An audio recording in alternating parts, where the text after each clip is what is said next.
Welcome to another Fascinator episode from Hat Collecting. On the main show, we take a big picture look at the guest's life. Here, we take a magnifying glass and we learn more about a specific topic. And Patreon subscribers get early access to these. I am your host, Lacey Artemis, and it's time to get fascinated. I am joined today by Robin, who is going to teach us about cancer and many associated things. So, Robin, can you tell me what you find most fascinating about cancer? Oh my God. Okay, there's so many different things here. The first thing I'd say is that for almost everybody who gets into cancer research, it's not so much a why we did it as a who we did it for. Almost all of us get into this because we loved somebody that we lost to cancer. And it's a very, very personal thing for almost everybody that I've met. This does tend to be a thing I ask when talking with other cancer researchers because I find people's motivations fascinating. And yeah, for so many of us, it's because of a personal connection. So for me, I'm fascinated by cancer itself. I'm fascinated by how it does what it does because it's such an extraordinarily intricate, wow, like it's a terrifying foe, and yet it's fascinating on a scientific level because it's just so good at what it does. And there is no one cancer. Like, we use cancer as this big umbrella term, but different cancers act differently. They metastasize, which is when it spreads to other parts in the body. They metastasize differently. Some don't metastasize at all.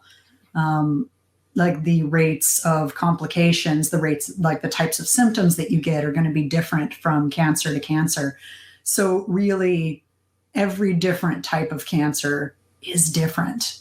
Mm-hmm. And the ways they're treated are different. The cancers that I work in primarily are urinary cancers. So bladder cancers, kidney cancers are what I'm working on at this time. There's others that would fall under that heading, but those are the two that I work with.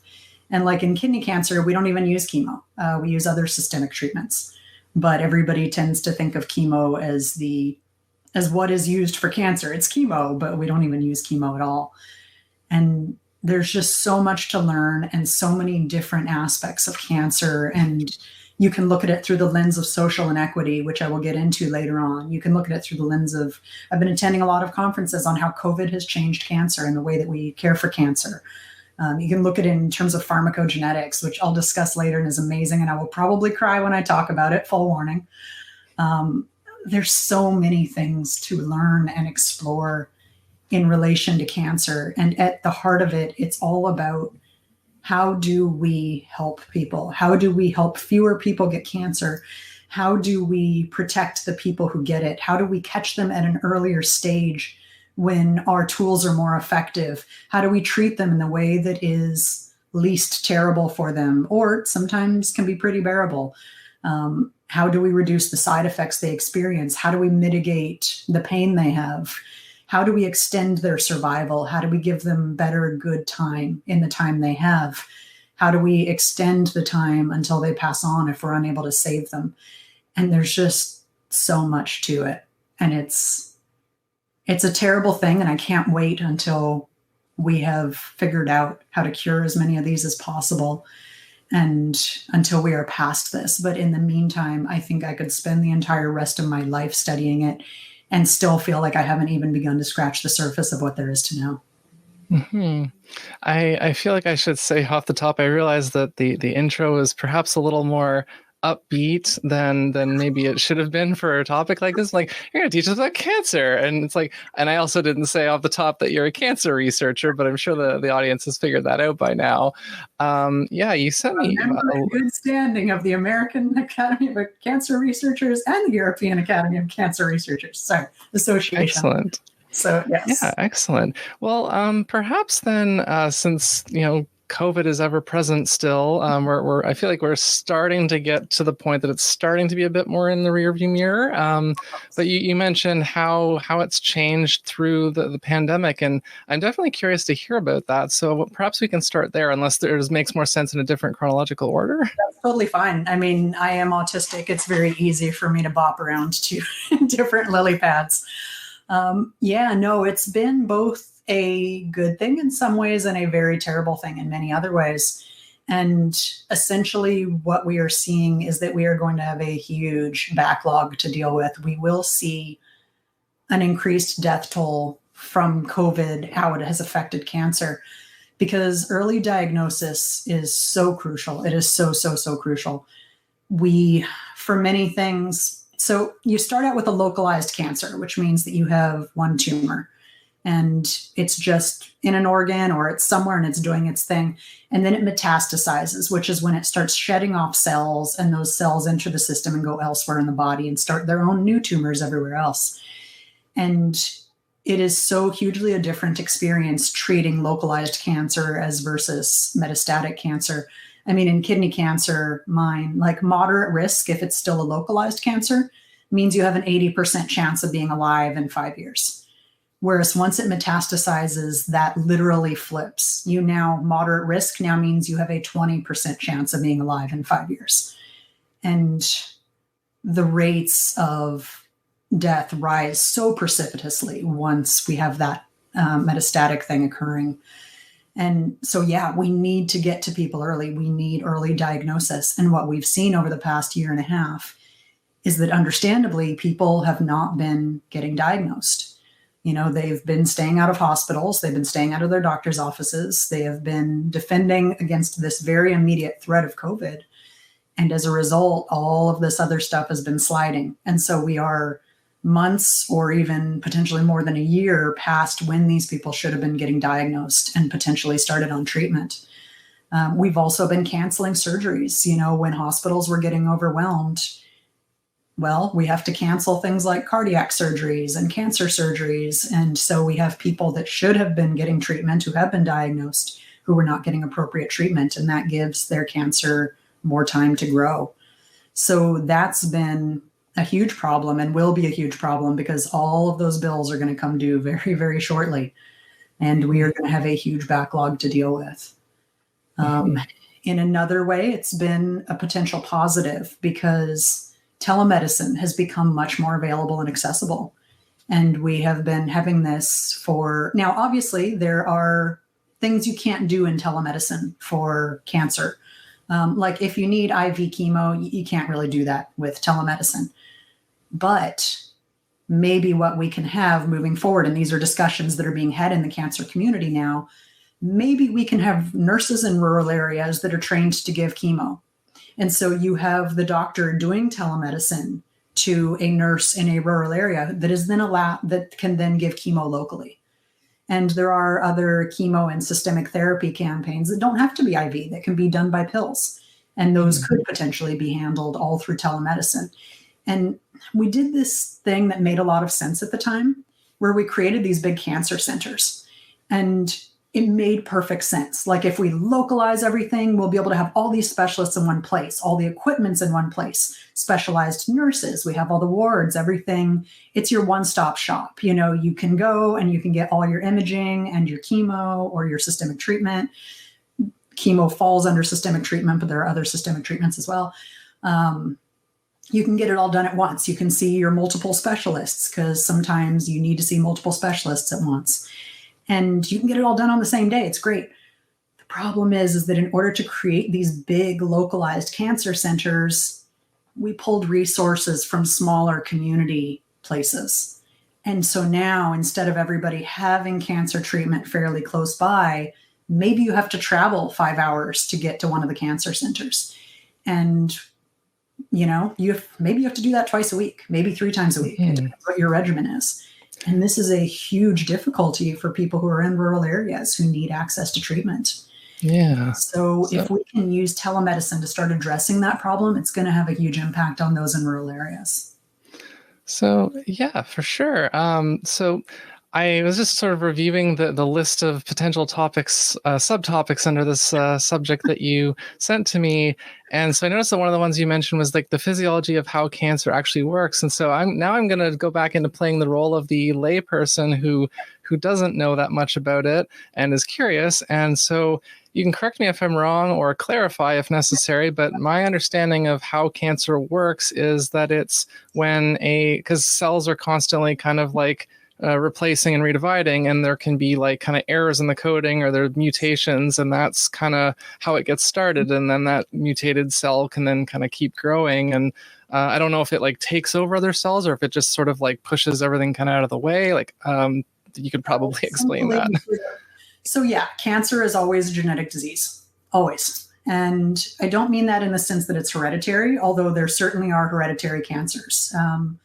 There's more than 50 different hereditary cancer syndromes, and we see those account for about 5 to 10% of all cancers.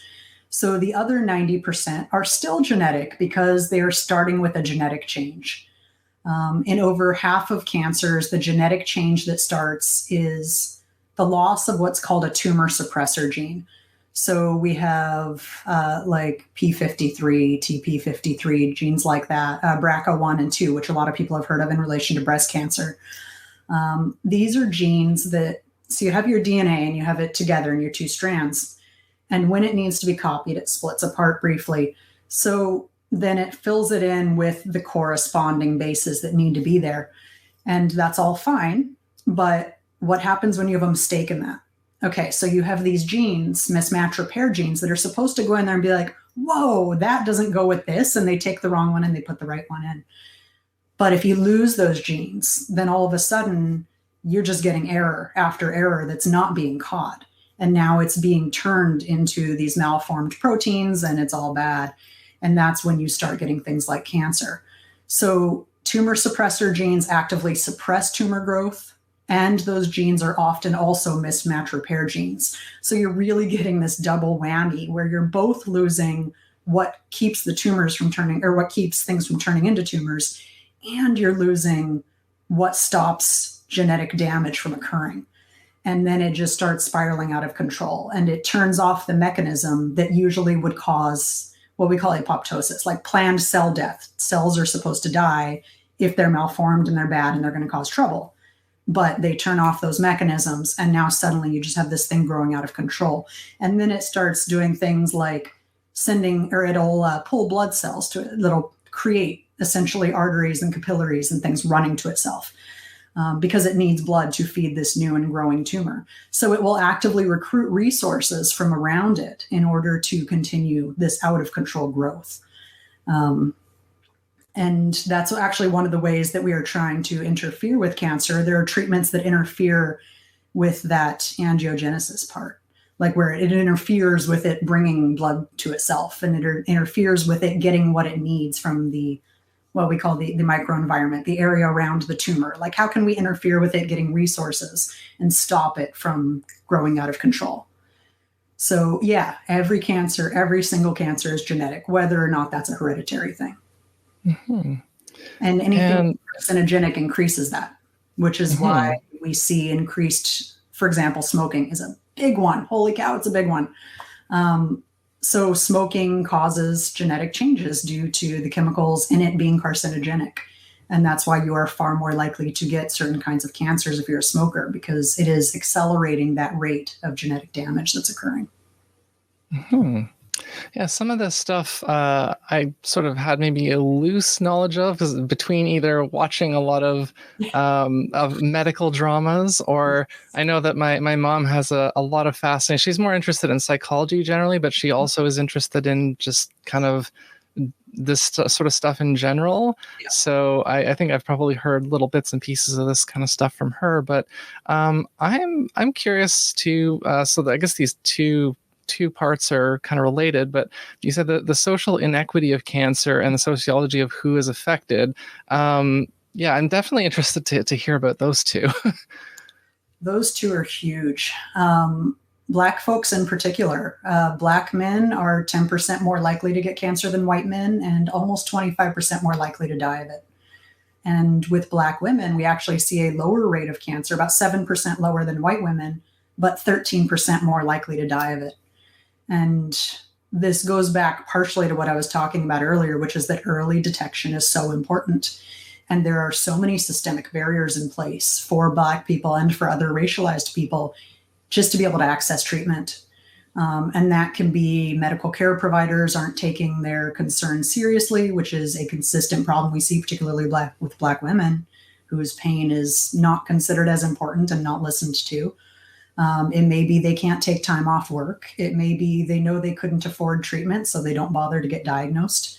It could be they have not had the ability to become as educated as many white people get on different cancer symptoms and things like that. So they don't realize when what they're dealing with is likely a cancer symptom.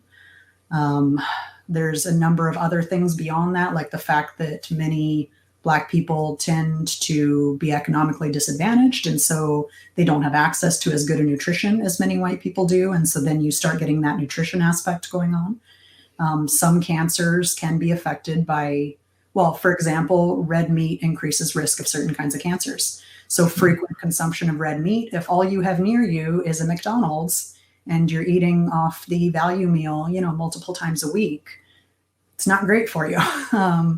So there's all these factors that have been put upon Black populations in North America and elsewhere that, and I'm not going to go into much detail about elsewhere because my knowledge base is more based in North America. Obviously, in various African nations, you're going to be dealing with different systemic factors there that affect things. But here, this is what we're looking at. I want to potentially clarify one thing just because I'm not 100% sure.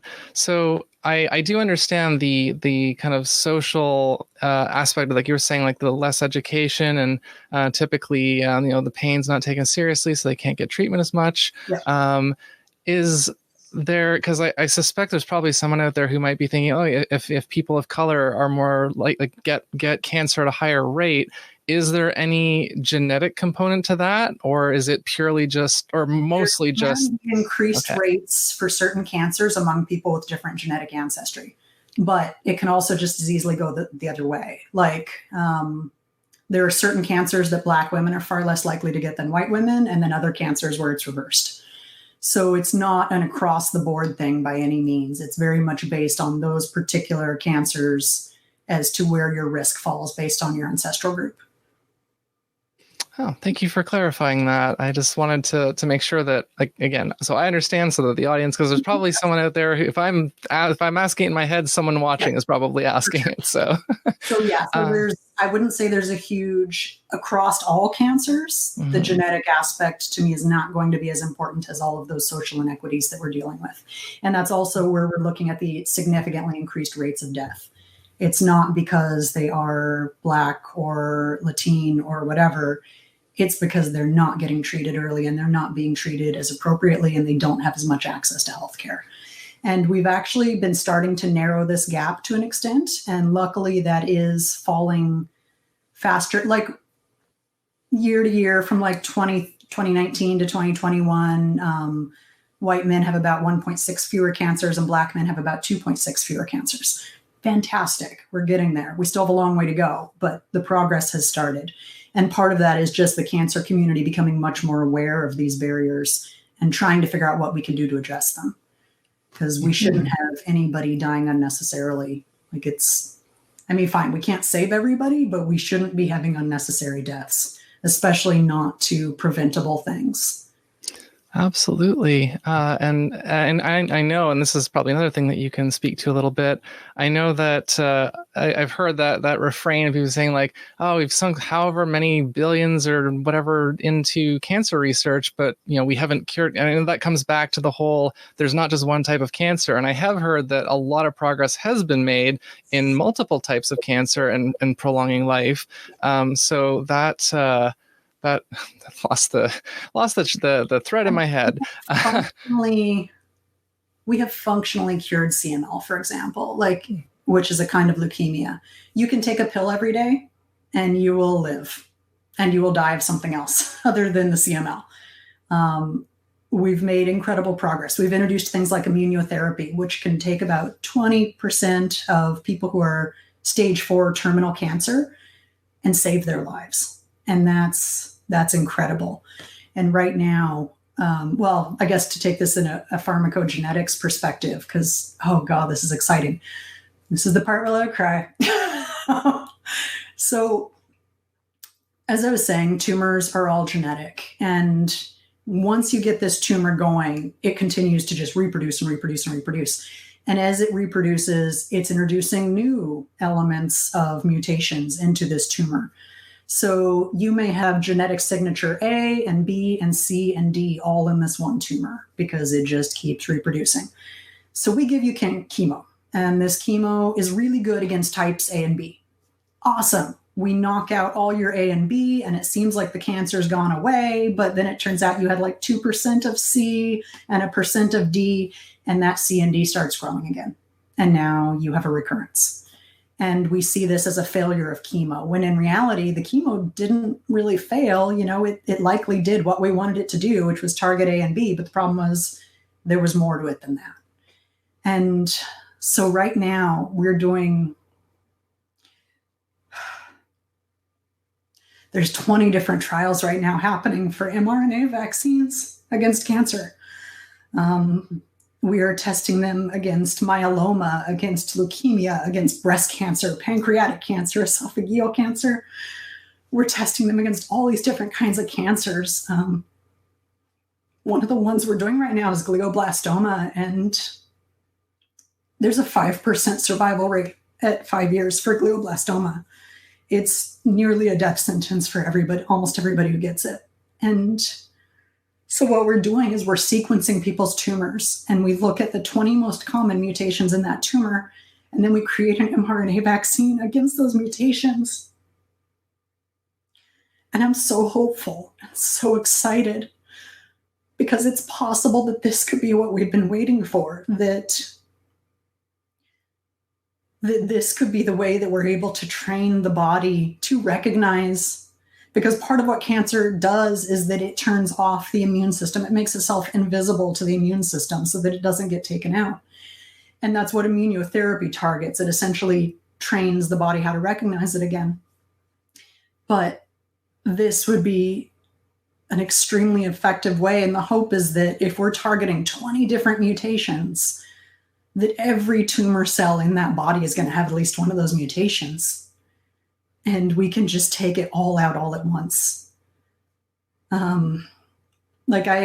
I try very hard not to think of it in terms of a cure for cancer, because that's so very unlikely to have one cure for all these different things. But this might be the closest thing we get. And I don't think it's going to work against all cancers, but even if it works against some, my God, the lives we're going to save and the suffering that is going to be reduced from the world. And yeah, these are things I get emotional about, because this is every day I do this work and I see what happens to my patients, and I grieve when I see them suffering and getting sicker and when they die. And I don't want this to keep happening. None of us want this to keep happening. We are all in this so that we can stop this, so that people can live happy and healthy lives without being taken out by cancer.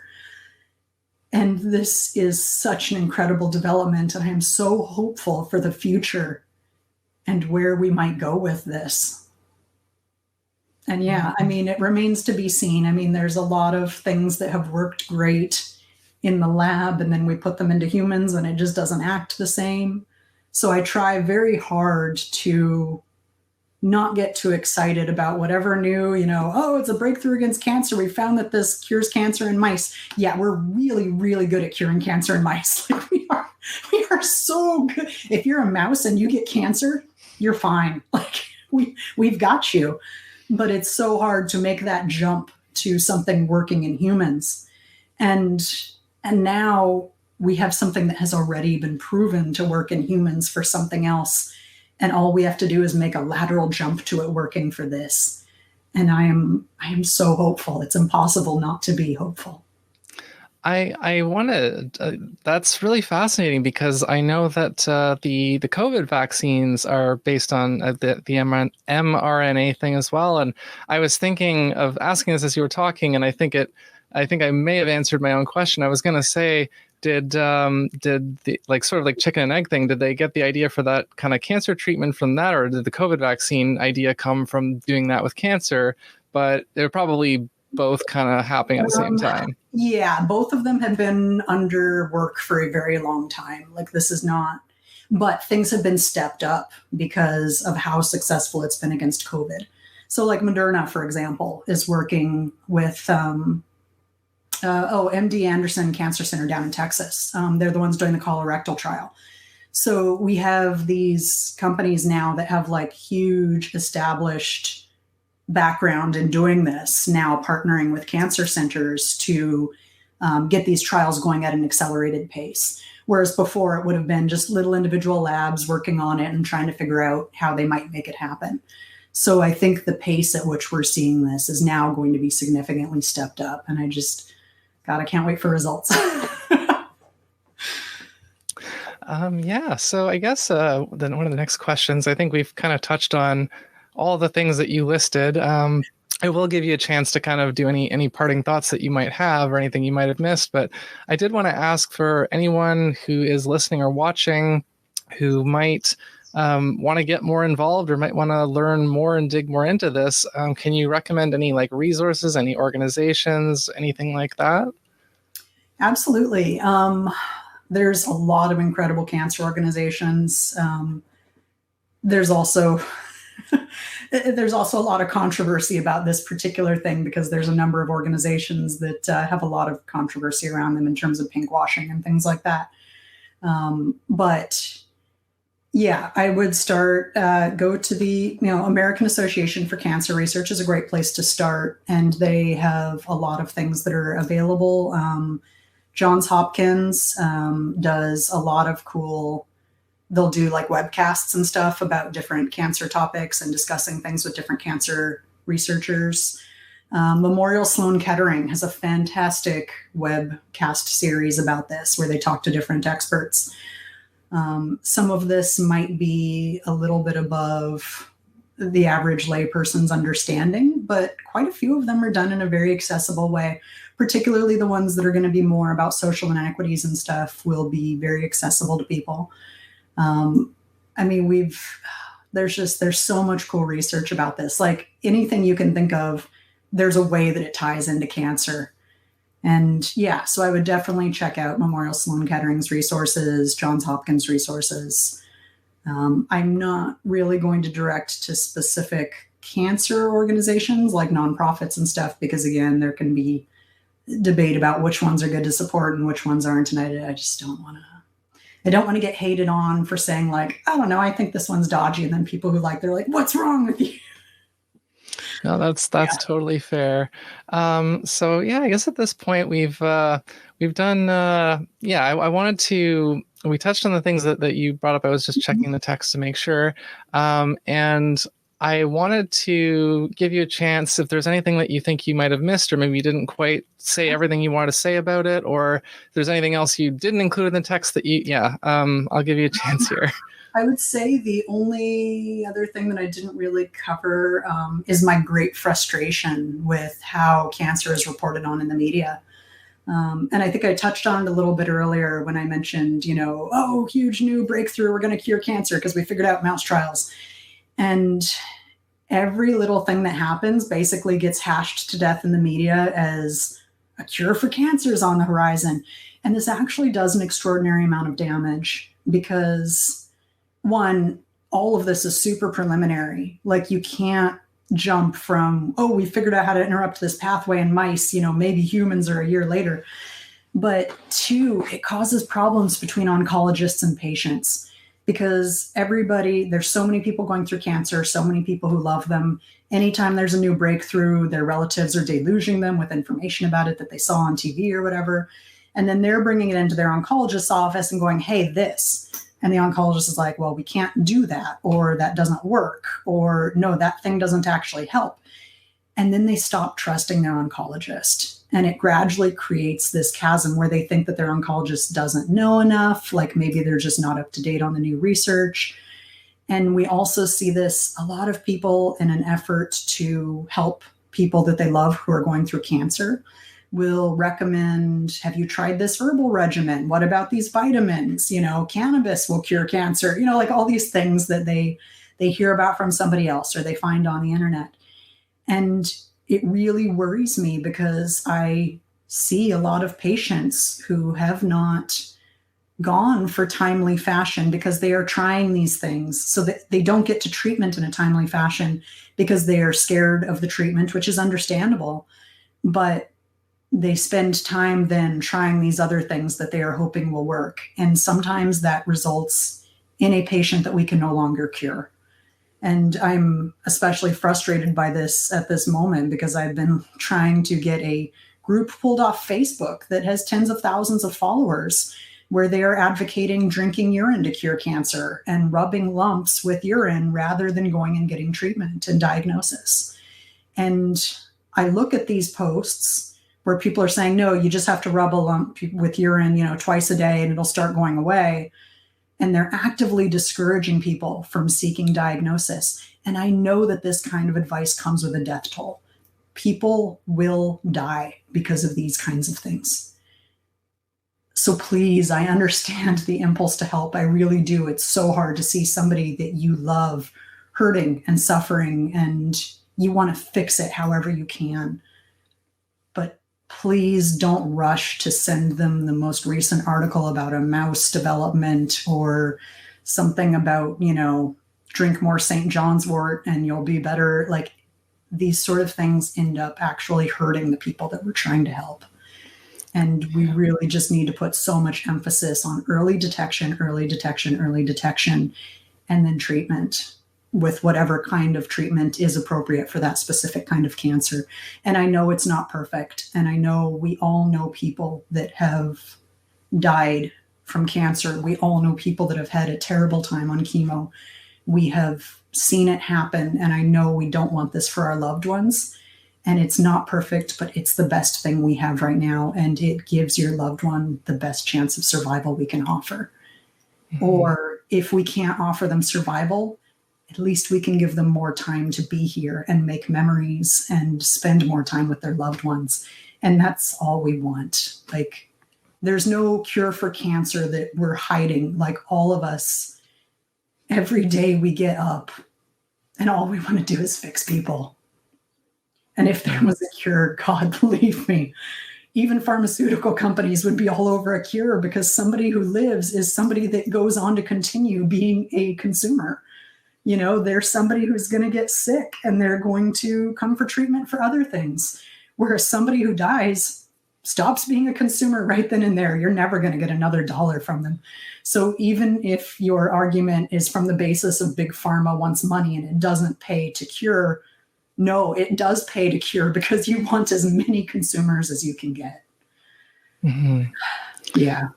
I was just going to say, in regards to the issue of people seeking alternative treatments, I think a very big noteworthy example of that is Steve Jobs. I'm pretty sure that I know he did seek alternative methods, and I'm pretty sure I read that when he decided to finally go and actually get like the proper treatment, that he said that he regretted not doing that sooner because he'd wasted his time, and at that point I think it was too late for him. So if you need incentive, that's a really famous big name, so go and look that up, and that might help you, encourage you to go and see a doctor.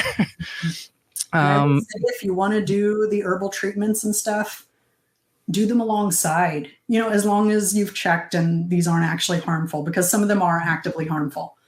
But as long as they aren't actively harmful, do them alongside other treatments. It doesn't have to be one or the other. Like, seek standard treatment and, drink the teas and everything alongside it if you feel it may help your course of disease or may help you get better faster. Go for it, but don't do it in place of, because we have some things that work and they don't work as often as we need them to. They don't work for everybody, but they do work in many cases. And systemic therapies aren't necessarily as bad as they used to be. Like, in a lot of cases, they're quite a bit more kind on the body than they used to be, because we've become much more dialed in with things like dosages, and we have different treatments now that aren't necessarily chemos, and we have different regimens where we can, dial down the dose so there's fewer side effects and that sort of thing. So it isn't automatically the horror show that many of us have been exposed to through, TV and things like that. But even if it is, it's still better than dying. It's it's a chance to be here. It's a chance to get to live longer and make more memories and get to experience more and be with the ones you love. And that's worth anything. Absolutely. And I think that's a great note to wrap this up on. Thank you for watching this Fascinator. You can find the show online at hatcollecting.com and at hatcollecting on social media. You can find me at artemiscreates.com. And please like and subscribe and tell your friends to help the show grow and keep the fascination flowing. And if there's a subject you'd like to learn about, leave a comment or send me a message, and I'll see if I can find someone to get fascinated by about it. So until next time, look forward to your next fascination.